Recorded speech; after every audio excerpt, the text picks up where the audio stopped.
This Steve Jones Show podcast is now loading.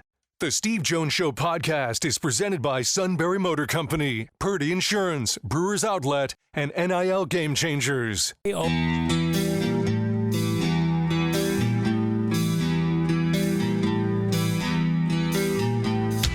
Bringing you an in-depth look at Penn State sports and more. This is the Steve Jones Show on News Radio 1070 WKOK.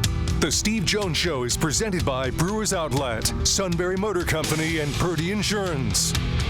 Now from the Sunbury Motor Studio, here's Steve Jones. Well, I really wish I was that guy, but I'll fill in for him. All right. Great to have you with us on the show today. Brought to you by Brewers Outlet, Reagan Street in Sunbury, the beverage supermarket. Imports, domestics, microbrews, the best selection of beer anywhere. Wine coolers, water, soft drink, snacks. They roast their peanuts fresh and out every day. 6 great flavors of slushies. Ready-to-drink cocktails now. High Noon, Crown Royal, Jack Daniels, and the Pickle Bar, led by the Barrels and the Dills, indeed second to none. All at Brewers Outlet, Reagan Street in Sunbury, the beverage supermarket. We welcome in from On3.com, who's normally 98 on the slow gun, Nate Bauer. Sir, welcome. How we doing? Sitting in Ann Arbor. It's been a long weekend. How's that? Is that as cold as it is here? Yeah. Yeah, it is. Oh. Yeah, it is. Yeah, it's not great. Golf season is a long ways away, it feels like. Man, I'll tell you, I need a simulator right now. Probably would simulate. That's exactly where my head's at. I'm trying to get there. Yeah, I'm trying to, because we're coming down the highway at Iowa, going to Cedar Rapids. Well, actually, we're going north. And we went past one of those golf target centers. Mm-hmm. I wanted to ask the bus to pull over. I'd take a few swings here and see how it goes. Was that before or after a 1-point loss for Penn State? After. I needed to get frustration out. Yep. You gotta get the detour there. Yeah, had to do that. Jim Knowles gets hired, Nate. There's certain moments where I feel like you make a statement of who you are and what you desire to be. The hiring of Jim Knowles is what statement did Penn State make? Yeah, here's my problem. I'm already going to go on a detour. Here's my problem. James Franklin has been insistent on this for a decade. Yeah. Right? That's the whole point of this is there will rightfully be a ton of conversation about Pat Kraft and his leadership and opening up the purse strings, saying, hey, we are committed to winning and we understand the college football landscape and what it costs and how to do it. But all of this originated with James Franklin 11 years ago, right? Absolutely. Bringing a mindset into the program that, being honest, had grown stale. It had lost that identity, that mindset. And granted, the circumstances of the time dictated a certain attitude towards football. But if you're in the sport and you want to compete at the absolute highest levels, which Penn State traditionally has always wanted to do, then there are certain behaviors that you need to take. And one of them is being extremely aggressive in everything, right? It's not just staff hires, it's everything. It's your facilities. Right. It's how you conduct, it's how you conduct yourself. And with this hire, it is the most dramatic of those statements, but it can't be perceived as the beginning, right? It's not. This is the exclamation point. Right, exactly right, because he knew from day one that when he stepped in, that he knew what, especially after being in the SEC, he knew what they were doing down there. And he knew that Penn State needed to get online with that to be successful, if not surpass it. And he may have had to fight hard to get certain things along the way. But this is where the alignment part comes in. And this is how the major leagues are run. And he's been doing this and trying to fight it for 11 years. Is that fair? 100,000% fair, right? It is. This is hiring coordinators, hiring position coaches. Your entire approach to running a college football program boils down to talent acquisition. That's it. Mm-hmm. Is how are you able to bring as many good people that are the best at what they do into your program? It is personnel, staff, it is coaches, it is players, it is across the board. And so if you don't carry that mindset with you, which is, again, I mean, I think it's a conversation that has been happening somewhat quietly at Penn State for 10 years, something that James Franklin has tried to get out into the forefront. You have to balance how you do it in terms of the reception that people have towards it. But there has been an attitude for years and years and years of, oh, we don't need that. We don't need that. We're Penn State. We can do this with the people that we have, or with the budget that we have. Well, no, right? Why does Penn State, like, I get the conversation around Ohio State and 1-18 or right, whatever those numbers are. Why is Penn State not favored to win that game? Right? In all the years that Penn State has lost that game to Ohio State, has Penn State been favored, a betting favorite to win that game, even once? The answer is no. The answer is no. Well, why? Right? Because Ohio State gets better players than Penn State. Ohio State outbids Penn State on coaches. Ohio State does all of these things that universally, across the country, everybody recognizes as being the standard of what it means to operate at an elite level in college football. And Penn State gets really close to that. They do a lot of things really, really well. But to take Jim Knowles from Ohio State coming off of a national championship, it means two things. It means, yes, Penn State has him in their coaching booth this year, but it also means Ohio State doesn't. Right? Like that, right. That is a massively understated component to this. Is for as much as Penn State has been frustrated, Penn State has one garbage time touchdown in its last two games against Ohio State. Well, guess what? The guy that ran the defense that Penn State had to face and Penn State had so much trouble with over the last 2 years, yeah, he's now in Penn State's coaching box. Well, I always have a standard when you hire an offensive or defensive coordinator. I'll leave the special teams part of it out of it for the moment. And my standard is simple. Is the person you're bringing in on the offensive side have the ability to get you one more score each half? Conversely, can your defensive coordinator that you are bringing in have the ability with his personnel and his coaches around him to get you one more stop each half? If Penn State gets one more stop each half, they don't lose a game this season. That's correct. That's correct. And not only doesn't lose a game this season, but doesn't lose a game to the final ranking number 1, number 2, and number 3 team in the country. That's right. Right? You're not talking about, this is a team that loses to Michigan State. That is no longer the conversation about this. This is Penn State is competing with consistently the very best teams in college football. However, it needs to get over the hump, right? This is the way that this trajectory has been going for a while, but also one that, again, going back to commitment and investment and the new what this signals to the rest of college football is that Penn State's been trying for really the last 2 years, not the last 11.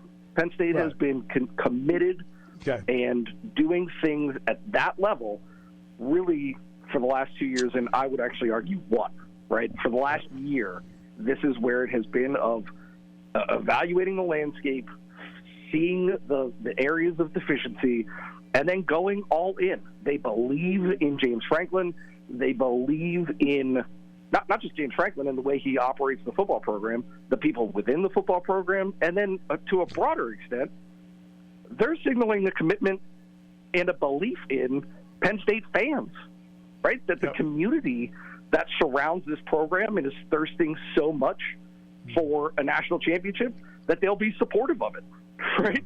That they will be there, that they will keep buying tickets, that they will keep providing the foundation of support that is necessary to make these kinds of moves. How important is it, and we'll find out from Jim Knowles himself, but how important is it for a guy like Jim Knowles to be walking into a situation where Terry Smith is a we guy, Anthony Poindexter is a we guy, Dan Connor is a we guy, Deion Barnes is a we guy. It's not my group. It's about understanding how your part fits with the whole. How important is it to have a we staff on both sides of the ball like Penn State has? It is monumental.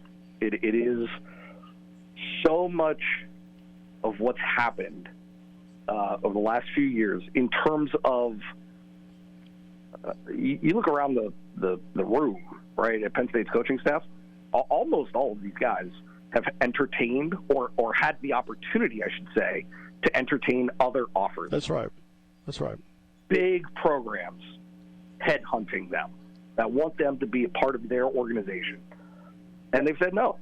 And yes, there's a financial commitment to that. Penn State has been competitive in that pool, but it's also a credit to James Franklin and the culture that he's established within the program. I mean, look, it's so funny. This is a tangent, admittedly, but listening to the broadcast team yesterday talk about Saquon Barkley and how he conducts himself and the type of influence that he provides to the Philadelphia Eagles, they're describing James Franklin. That's right. That's right. And it takes nothing away from Saquon Barkley, but the culture and that influence is so ingrained and is a direct reflection of the type of program that James Franklin has run for 11 years, of the selflessness, the team over individual accolades and individual successes. It's just all very reflective of the culture that's been established at Penn State, and one that I think is really hard to deny as being a heavy influence in Jim Knowles' decision to make that move, to become a part of something. Like, I see that as a heavy influence of, hey, you just did it at Ohio State. All of the rumors, all the buzz about their climate and some of the things that go on in that program, which has, again, reached the ultimate levels of success. But is it to the degree of togetherness, maybe, of shared purpose that you see at Penn State? I'm not sure, honestly. And I think that became a very real appeal in making the move. Yeah, I think that had to have played a role in it, because if you're walking in, you're Andy Koltanicki, he walks into a we culture, right? He walks into Jaywan Sider, he walks into Ty Howell, Phil Troutwine, Danny O'Brien, Marcus Hagans, like we people. Not like, hey, my group is doing, no. It's all part of what's going on. And defensively, I feel like Jim Knowles is walking into the same thing, where he's going to walk in with people saying, okay, what can we do to make this work together? And I think that makes a big difference for, the money. Money always is going to play a role, in helping getting somebody there. But there are other factors that come into play, not just the top dollar. And I think that's a big factor in all this. And James also has a reputation when it comes to his defensive coordinators of letting them do their job. Yep. Not just defense coordinators. Everybody. Right, everybody. That's one of the biggest fallacies. One of the biggest fallacies about James, that's one of those repeated stereotypes, is how he meddles in the offense. Like, I'm sitting there like going, I'm there every day. Are you nuts? It's like I spoke at a breakfast before the Orange Bowl with a tour group, right? And it's just a Q&A and answering questions and stuff. And the subject of James Franklin calling plays came up, and I was like, "Hey guys, which ones?" Right? We're all standing on the right. We're watching from the sidelines, whatever, from the stands, from the press box. Which are the plays that he calls and the ones that he doesn't call? And the answer is the ones that don't work are the ones that he calls in people's minds. Right. The answer in reality is James Franklin doesn't call plays, right? And people don't want to believe it. It's just this. It's an amazing. Just fallacy, right? And you get it. I understand why fans feel the way that they do. You want to understand things, or you want to put a reason to things that you don't necessarily understand. But it's just been laid out. It's very clear over the years that that's not something that he does, and is very comfortable with that. And so it's fascinating to see. Now, given the levels of success that they've reached, I think that one is starting to die off. But it's wide ranging. Is you've got a leader in Franklin who has empowered the people who he hires to do their jobs. That's right. Their job, especially on the defensive side of the ball, is he has made a commitment over the years that has not abated to have strong defense. He is a defense. I don't know if focused is the right word, but there is a priority on defense that people don't allow for, that people don't acknowledge. The reason to bring in a guy like Jim Knowles is to continue that trajectory and the emphasis that he's put on that with his football programs over the last 10 years. Bob Shoup, Brent Pry, Manny Diaz, Tom Allen, now Jim Knowles. I mean, he's just okay. Yep. But this is what I would recommend to anybody that thinks he calls plays. You obviously have watched Hard Knocks, right? Yep. There was a game with Purdue just a few years ago where they mic'd up James and they did an entire, I think it was a half hour. It was on HBO. And Liv Schreiber ends up being the narrator of it, just like he is with Hard Knocks. And James is mic'd up. Which plays is he calling? Yeah. Well, I mean, listen to it. He's mic'd up. He's talking to he's talking to people on it, whatever. Which plays is he calling? Right? Correct. I'm sorry. I apologize to the audience for bringing up a concrete example. My apologies. All right, so don't do it again, Steve. Sorry for having a memory. All right, so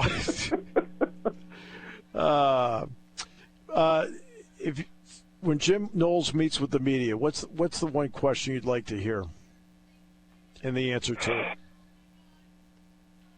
Yeah, that's a that's a great question. That's why I asked it. Certainly, yeah.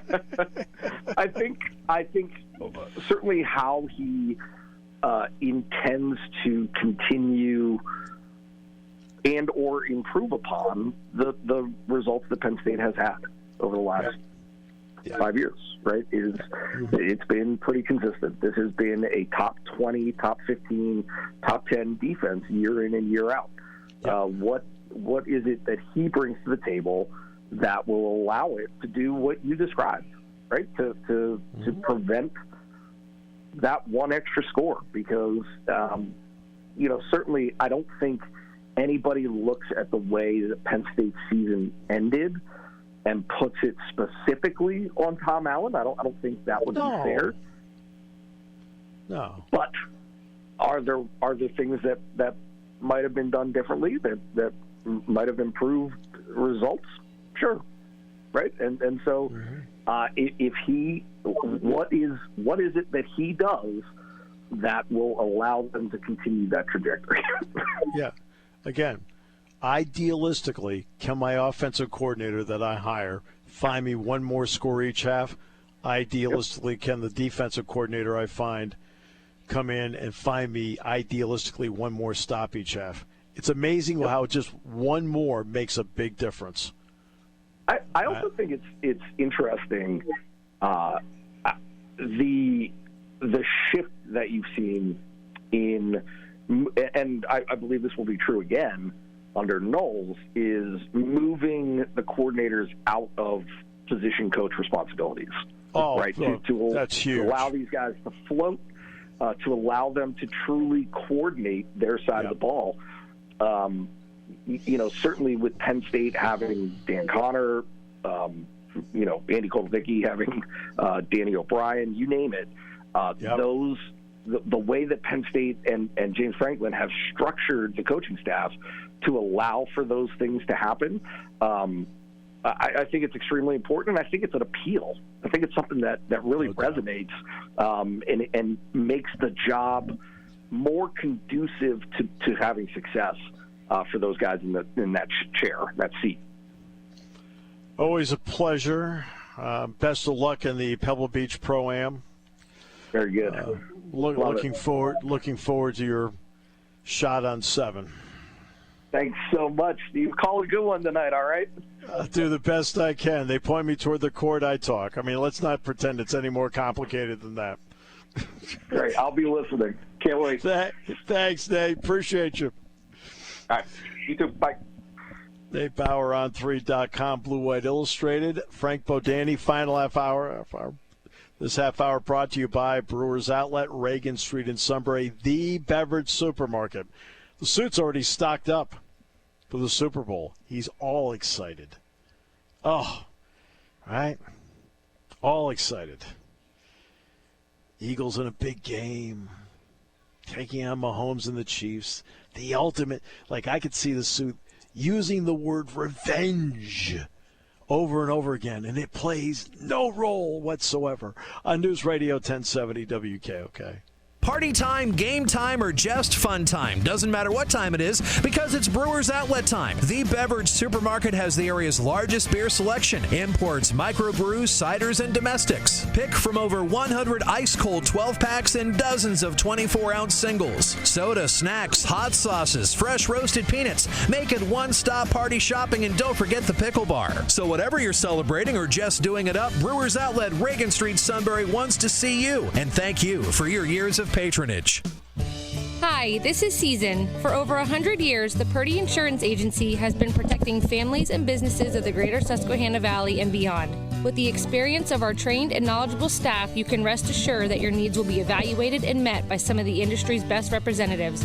No matter what your insurance needs are, call Purdy Insurance today at 570-286-5855. Visit our website at purdyinsurance.com or check us out on Facebook to see what we can do for you.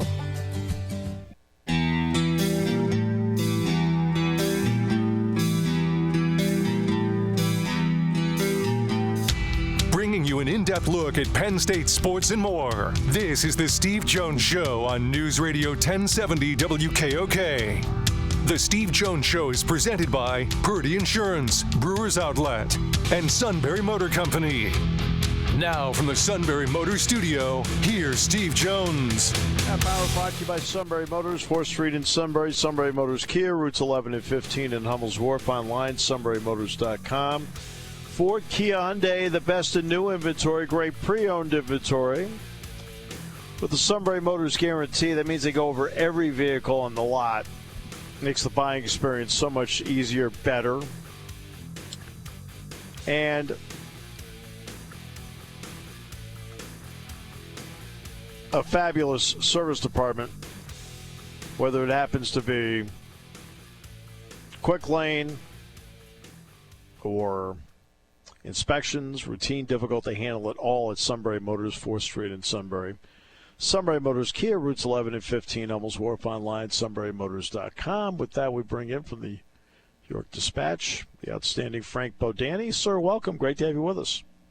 Hey, Steve. Good afternoon to you. I hope things are going well in this new day for Penn State football, right? New day for Penn State football as I sit in Ann Arbor getting ready for Penn State basketball.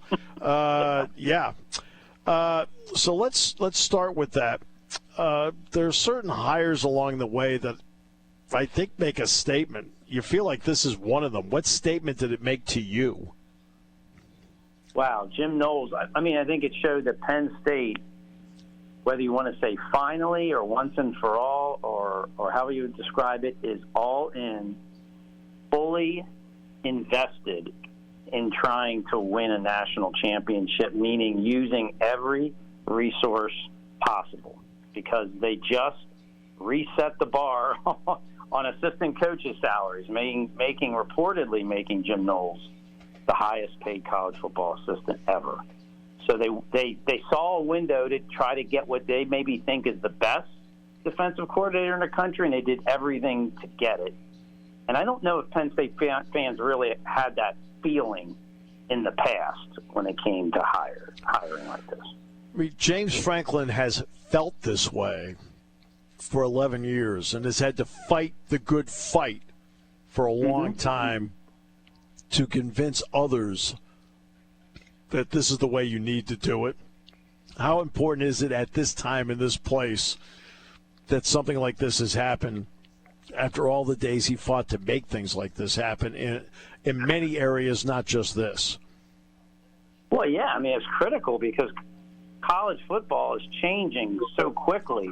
And you've seen many instances with entire conferences even getting left behind if you do not adjust and you do not look ahead, play ahead, and invest. And I guess, some people would also say maybe it's remarkable and a good thing that James Franklin has stuck it through at Penn State, because certainly he, like others, could always change and go elsewhere where maybe he thinks the support was more full. But he's here, and he seems like, at least it appears from the outside, that things are aligning where, yes, Penn State is able to do the same things that an Ohio State or an Alabama or Texas or Oregon is able to do. It's like the handcuffs might be off, so to speak. You don't have to find a workaround, right? And so I think that's exciting for people. I mean, and it comes at a time when, you have to invest if you want to stay up with those other programs. If you want to compete for a national title, I think Penn State's looking at, well, what did Michigan do? How did Michigan do this? How did Ohio State do this? And now they're doing it. Whenever an offensive coordinator is hired, and I was talking earlier with Nate about this, whenever an offensive coordinator is hired, my idealistic standard is, okay, can they find one more score each half? When a new defensive coordinator is brought in, my standard is always idealistically, can they find me one more stop each half? And if Penn State had found one more stop each half, they wouldn't have lost a game this season. How do you view that? Yeah, absolutely. So, I mean, so much attention is on Penn State's offense, and everything's being picked through what they didn't do, how they couldn't do it. I mean, and partly, the defense has been so consistent and good. So maybe they get a little bit of a pass in some ways. But the defense, to me, has had chances this past year to really maybe help lift this up at the end of a game and didn't quite do it.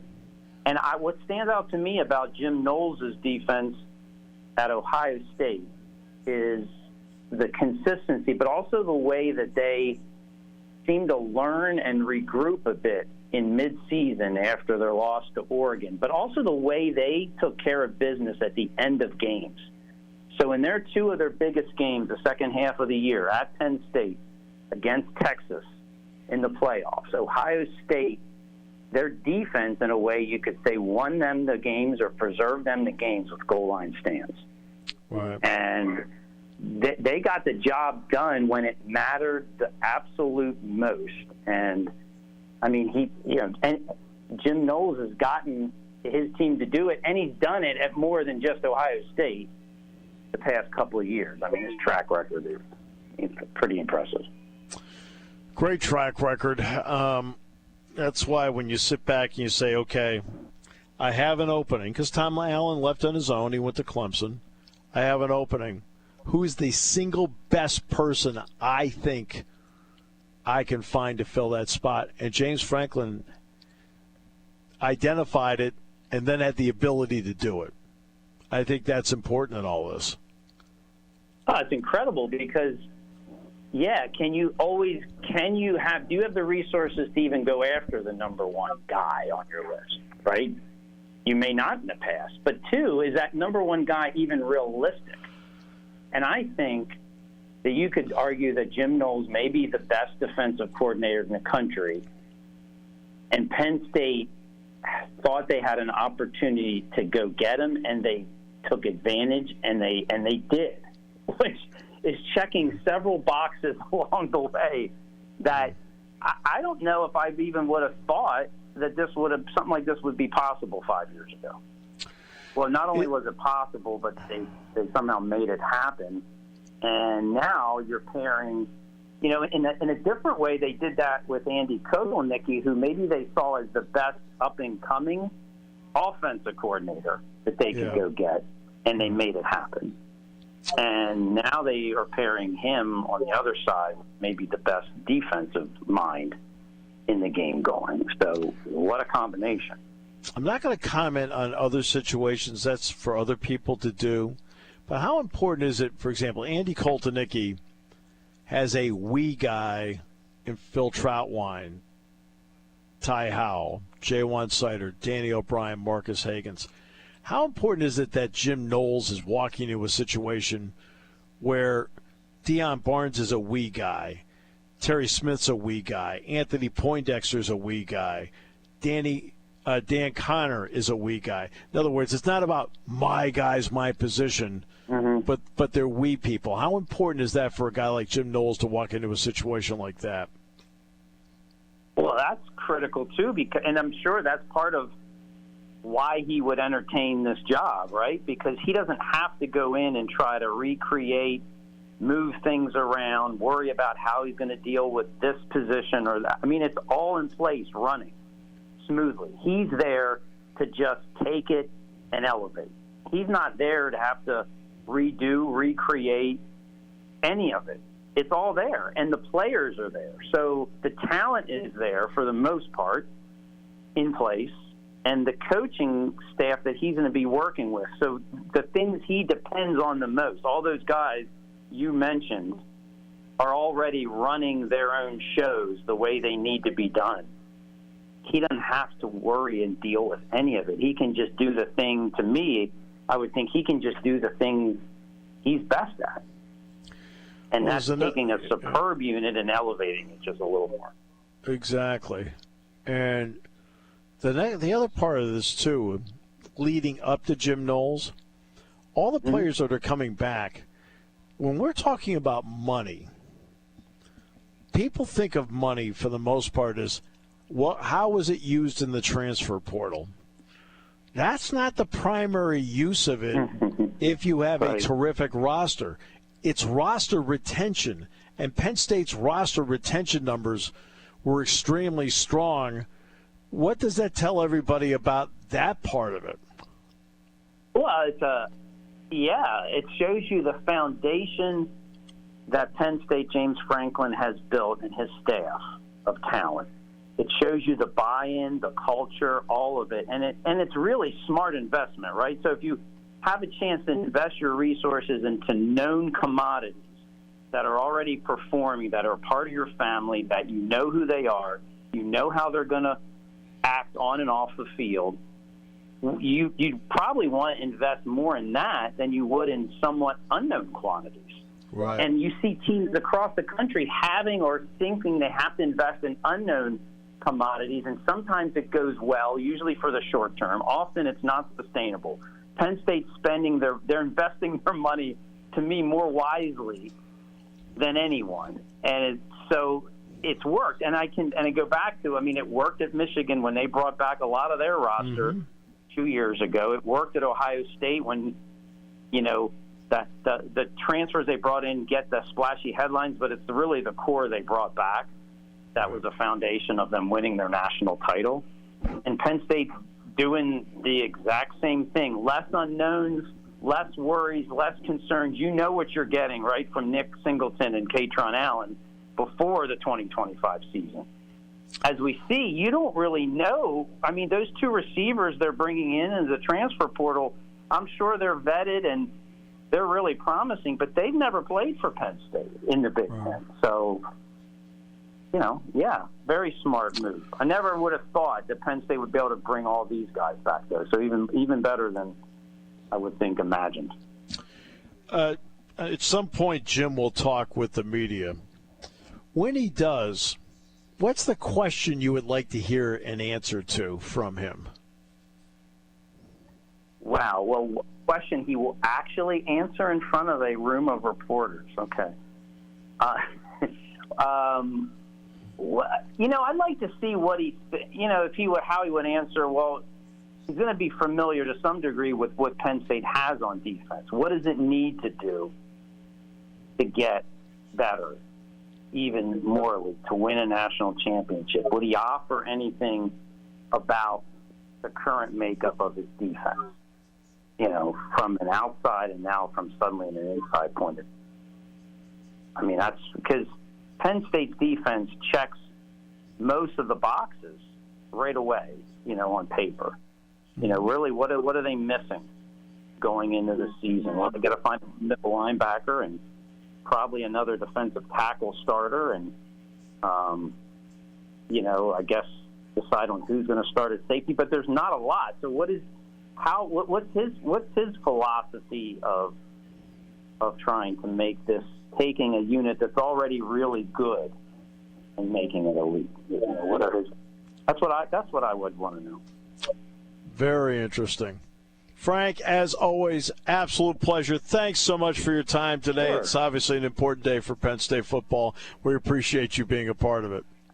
Absolutely. All the best on the basketball road. Hope to see you again soon, Steve. Thanks, Frank. Appreciate it. We'll come back, wrap it up in a moment. Brought to you by Sunbury Motors on News Radio 1070 WKOK. There's something to be said about a sale with a handshake, a service technician who really knows what he's doing. They can explain it in English what the problem is. There's nothing better than having that friend you could trust in the area. That's Sunbury Motors, where you get selection, knowledgeable salespeople, and prices that fit your budget, and more important, that friend you can trust. Welcome to Sunbury Motors, Kia, Ford, and Hyundai. You could shop other dealers and compare prices, but at Sunbury Motors, you get their lowest price promise. They research the current used vehicle market and guarantee their used car prices are the lowest. If you find a lower price, Sunbury Motors will beat it. 3 dealers all in one. See their full new and pre-owned inventory at sunburymotors.com. Pick out a vehicle you like and schedule your test drive online. Follow them on Facebook. Sunbury Motors Ford and Hyundai, North 4th Street, Sunbury, and Sunbury Motors Kia, routes 11 and 15 in Hummel's Wharf.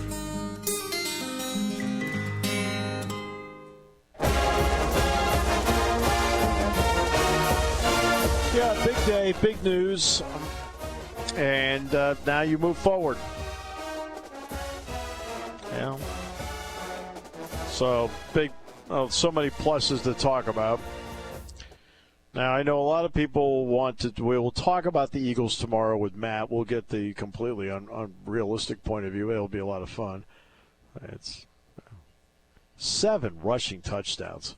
As I said to Dick this morning, I said, what was the over-under on rushing touchdowns for Philadelphia yesterday? I said 3 would seem high, right? They got 7 rushing touchdowns. It's happened 9 times in NFL history. Washington's now the only franchise to do it twice. They also allowed 7 rushing touchdowns. The Bears to the Bears in the 41, 73 to nothing. 73 nothing. Right. I said to Dick, I said I think the Bears were a minus 50 in that game and covered. Sid Luckman and the Bears, 7 rushing touchdowns. Look, Washington had a great year. They're not quite there yet, and a big reason why is their defense is not quite there yet. Because I keep going back to the Detroit game. Detroit had over 500 yards in total offense. Detroit did the football version of self-destruction in that game. All the turnovers. The Eagles, again, play another clean game turnover-wise. That's why I do give Jalen Hurts a lot of credit. He does not turn the ball over, right? But Hurts, to me, played his best game of the season yesterday. I was really impressed with how he played. Barkley's Barkley. The defense played really well again. I know Washington had its moments in the game, but the Eagles played just a brilliant, beautiful, all-around game. They were really fun to watch yesterday, really controlled it, and you've got to give credit where credit's due to everything that they did yesterday.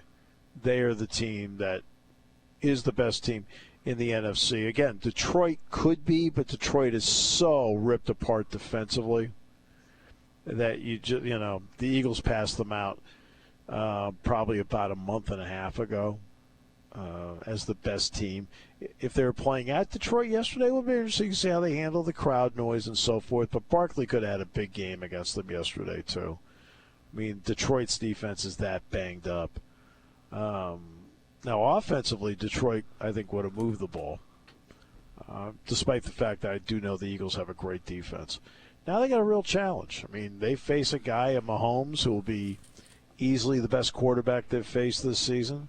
They're going to face a Steve Spagnuolo-led defense that will easily be the best they've seen this season.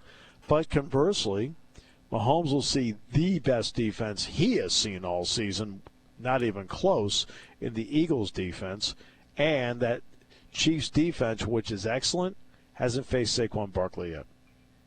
And this is where luck of the draw comes in for both teams. Luck of the draw comes in for both teams in this regard. Okay? The Eagles never had to play Detroit at Detroit. Okay? You only play who's in front of you, but they played Washington. Huge break. What's the huge break Kansas City got? Because of the luck of the draw, they only had to play either Buffalo or Baltimore, not both. Right? And I think that's something that's really important in all this. In the luck of the draw, the Chiefs had to play either Buffalo or Baltimore. They didn't have to play both. I was going to say the advantages of the 1 seed. Yeah, exactly. I find it amazing that they're 18-1 now, 17-1 now, and yesterday was the first game they scored more than 30 points all year. I know. Yeah, they've won now 16 straight games, 17 straight games, one possession game. That means you're good. It does mean you're good, except you know what? I always, as you know what I've said all along, you know who the really great teams are? The ones that aren't in close games. Yeah. Now you're really good. The Eagles weren't in a close game yesterday. Now, they got into a close game with the Rams. Again, Sirianni's done a really good job with these guys, but he'll make decisions where I'll sit back. The Rams game, the timeout thing, totally baffled. Don't you need time for your offense just in case?